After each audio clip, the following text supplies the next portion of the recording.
Hello students, अनंत ज्ञान भाई सज्जन में आप सभी का हार्दिक स्वागत है। आज हम क्लास 12 पॉलिटिकल साइंस चैप्टर 4 सत्ता के वैकल्पिक केंद्र के प्रश्न उत्तर हल करेंगे। तो पहले की क्लासों में मैंने इन सब के नोट्स बताए थे सत्ता के वैकल्पिक केंद्र के, तो आपने पढ़ लिए होंगे और अब इसके प्रश्न उत्तर हल करेंगे। तो सबसे पहला प्रश्न है, तिथि के हिसाब से इन सबको क्रम दे। पहला है, विश्व व्यापार संगठन में चीन का प्रवेश। ख है, यूरोपीय आर्थिक समुदाय की स्थापना। ग है, यूरोपीय संघ की स्थापना। और घ है, आसियान क्षेत्रीय मंच की स्थापना। तो तिथि के हिसाब से इन सब का क्रम है। इसका उत्तर है क है, यूरोपीय आर्थिक समुदाय की स्थापना। ख है, आसियान क्षेत्रीय मंच की स्थापना। ग है, यूरोपीय संघ की स्थापना। और अंतिम है घ, विश्व व्यापार संगठन में चीन का प्रवेश।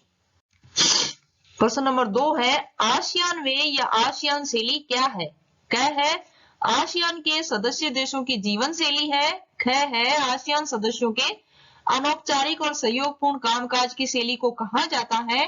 ग है, आसियान सदस्यों की रक्षा नीति है। घ है, सभी आसियान सदस्य देशों को जोड़ने वाली सड़क है। इसका उत्तर है सही ख। आसियान सदस्यों के अनौपचारिक और सहयोगपूर्ण कामकाज की शैली को आसियान शैली कहा जाता है। प्रश्न नंबर 3 है, इनमें से किसने खुले द्वार की नीति अपनाई? चीन, यूरोपीय संघ, जापान, अमेरिका। तो इसका सही उत्तर है चीन। प्रश्न नंबर 4, खाली स्थान भरें। क है, 1992 में भारत और चीन के बीच और को लेकर सीमावर्ती लड़ाई हुई थी। ख है, आसियान क्षेत्रीय मंच के कामों में और करना शामिल है। ग है, चीन ने 1972 में के साथ दो तरफा संबंध शुरू करके अपना एकांतवाद समाप्त किया। घ है, योजना के प्रभाव से 1948 में यूरोपीय आर्थिक सहयोग संगठन की स्थापना हुई।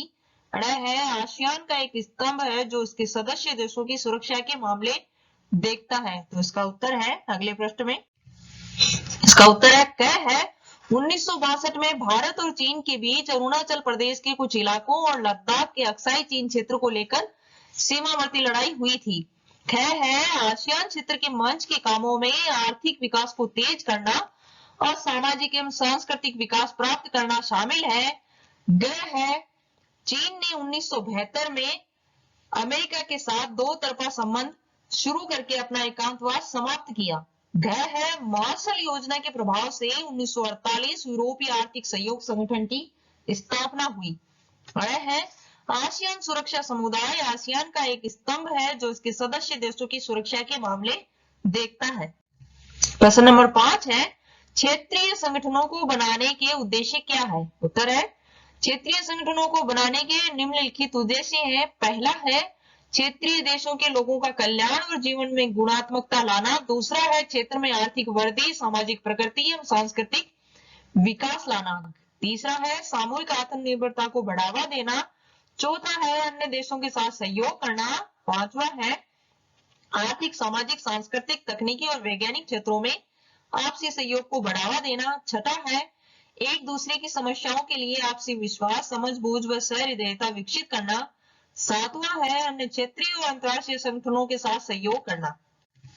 प्रश्न नंबर 6 है, भौगोलिक निकटता का क्षेत्रीय संगठनों के गठन पर क्या असर होता है? इसका उत्तर है, भौगोलिक निकटता का क्षेत्रीय संगठनों के गठन पर सकारात्मक असर पड़ता है। भौगोलिक निकटता के कारण उस क्षेत्र के देशों की कई समस्याएं, धर्म, रीति रिवाज तथा भाषाएं समान होती है, जिसके कारण एक क्षेत्रीय संगठन के निर्माण में मदद मिलती है। क्षेत्रीय संगठनों से संबंधित देशों में परस्पर सहयोग एवं संगठन की भावना पैदा होती है। क्षेत्रीय संगठनों के कारण संबंधित देशों में शत्रुता एवं युद्ध की भावना न होकर बंधुत्व एवं शांति की भावना पैदा होती है। क्वेश्चन नंबर 7 है, आसियान विजन 2020 की मुख्य बातें क्या है? उत्तर है, आसियान विजन 2020 की मुख्य बातें इस प्रकार है। पहला है, आसियान विजन 2020 में अंतर्राष्ट्रीय समुदाय में आसियान की एक बहुमुखी भूमिका को प्रमुखता दी गई है। दूसरा है, हनोई कार्य योजना के तहत क्षेत्रीय आर्थिक एकीकरण, व्यापारिक उदारीकरण तथा वित्तीय सहयोग की वृद्धि के विभिन्न उपाय निर्धारित किए गए। तीसरा है, आसियान विजन 2020 के तहत एक आसियान सुरक्षा समुदाय, एक आसियान आर्थिक समुदाय तथा एक आसियान सामाजिक एवं सांस्कृतिक समुदाय बनाने की संकल्पना की गई है। प्रश्न नंबर 8 है, आसियान समुदाय के मुख्य स्तंभों और उनके उद्देश्यों के बारे में बताएं। उत्तर है आसियान समुदाय के 3 मुख्य स्तंभ है। पहला है आसियान सुरक्षा समुदाय। यह समुदाय आसियान देशों के बीच होने वाले टकरावों को दूर करता है। दूसरा है आसियान आर्थिक समुदाय। आसियान आर्थिक समुदाय आसियान देशों का साझा बाजार और उत्पादन आधार तथा क्षेत्र में सामाजिक और आर्थिक विकास को बढ़ावा देता है। तीसरा है आसियान सामाजिक सांस्कृतिक समुदाय। यह समुदाय आसियान देशों के बीच सामाजिक एवं सांस्कृतिक संबंधों को बढ़ावा देता है।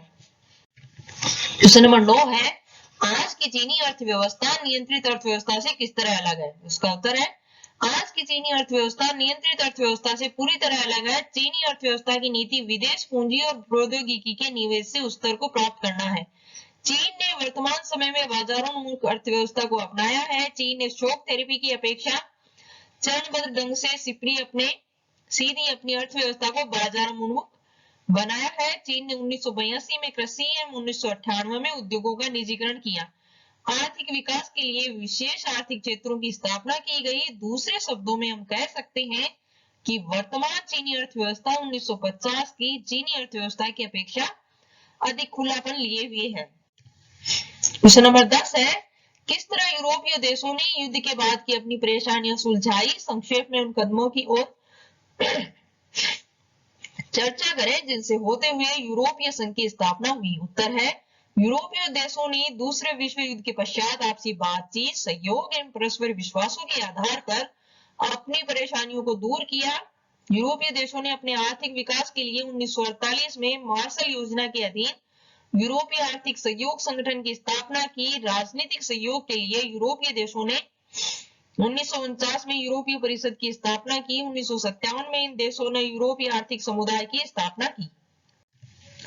क्वेश्चन नंबर 11 है यूरोपीय संघ को क्या चीजें एक प्रभावी क्षेत्रीय संगठन बनाती हैं। उत्तर है यूरोपीय संघ को निम्नलिखित चीजें एक प्रभावी क्षेत्रीय संगठन बनाती हैं। पहला है यूरोपीय संघ यूरोपीय देशों का एक क्षेत्रीय संगठन है। दूसरा है यूरोपीय संघ का अपना झंडा, गान, स्थापना दिवस तथा मुद्रा है जो इसे शक्तिशाली स्थिति प्रदान करते हैं। तीसरा है यूरोपीय संघ का विश्व राजनीति में आर्थिक, राजनीतिक, कूटनीतिक तथा सैनिक महत्व अधिक है। चौथा है यूरोपीय संघ की अर्थव्यवस्था विश्व की सबसे बड़ी अर्थव्यवस्था है। पांचवा है यूरोपीय संघ के पास विश्व की दूसरी सबसे बड़ी सेना है। ये सभी तत्व यूरोपीय संघ को प्रभावी क्षेत्र को एक प्रभावशाली संगठन बनाने में मदद करते हैं। क्वेश्चन नंबर 12 है चीन और भारत की उभरती अर्थव्यवस्था को मौजूदा एक ध्रुवीय विश्व व्यवस्था को चुनौती दे सकने की क्षमता है। क्या आप इस कथन से सहमत हैं? अपने तर्कों से अपने विचारों को पुष्ट करें। उत्तर है भारत तथा चीन विश्व की उभरती हुई दो आर्थिक व्यवस्थाएं हैं। वर्तमान समय में अंतर्राष्ट्रीय राजनीति को दोनों देश प्रभावित करने की क्षमता रखते हैं। इसलिए समय समय पर यह कहा जाता है कि चीन एवं भारत अंतर्राष्ट्रीय स्तर पर अमेरिका को चुनौती देने की स्थिति में है। चीन संयुक्त राष्ट्र संघ की सुरक्षा परिषद का एक स्थायी सदस्य है। इसके पास परमाणु शक्ति है। चीन के पास विश्व की सबसे बड़ी सेना है। इसके साथ चीन बड़ी तेजी से अपनी अर्थव्यवस्था को विश्व स्तरीय बना रहा है। जहां तक भारत का सवाल है तो कुछ समीक्षक भारत को आने वाले समय की महाशक्ति के रूप में देख रहे हैं। भारत विश्व का सबसे बड़ा लोकतांत्रिक देश है। भारत ने संचार, तकनीक, विज्ञान एवं सूचना के क्षेत्र में पिछले कुछ वर्षों में किसी भी देश से अधिक उन्नति की है। भारत के पास एक शक्तिशाली सेना है तथा भारत एक परमाणु संपन्न जिम्मेदार राष्ट्र है। अमेरिका ने अंतर्राष्ट्रीय स्तर पर भारत की भूमिका को देखते हुए भारत के साथ असैनिक परमाणु समझौता किया है। अतः कहा जा सकता है कि आने वाले समय में चीन एवं भारत एक पक्षीय विश्व को चुनौती दे सकते हैं। प्रश्न नंबर 13 मुल्कों की शांति और समृद्धि क्षेत्रीय आर्थिक संगठनों को बनाने और मजबूत करने पर टिकी है। इस कथन की पुष्टि करें। उत्तर है लोगों के सर्वांगीण विकास के लिए विश्व में शांति एवं व्यवस्था का होना आवश्यक है। इसके साथ साथ प्रत्येक देश का आर्थिक विकास होना भी आवश्यक है। इन दोनों शर्तों को क्षेत्रीय आर्थिक संगठन बनाकर पूरा किया जा सकता है। इसलिए कहा जाता है कि विश्व शांति एवं समृद्धि के लिए क्षेत्रीय आर्थिक संगठन आवश्यक है। अतः अधिकांश महाद्वीपों में क्षेत्रीय आर्थिक संगठन बने हुए हैं, जैसे यूरोप में यूरोपीय संघ, एशिया में आसियान तथा सार्क, और एक संगठन संबंधित देशों के आर्थिक विकास को अधिक बढ़ावा देने तथा इन्हें युद्ध से दूर रखते हैं ताकि क्षेत्र एवं विश्व में शांति बनी रहे। प्रश्न नंबर 14 है भारत और चीन के बीच विवाद के मामलों की पहचान करें और बताएं कि बेहतर सहयोग के लिए इन्हें कैसे निपटाया जा सकता है।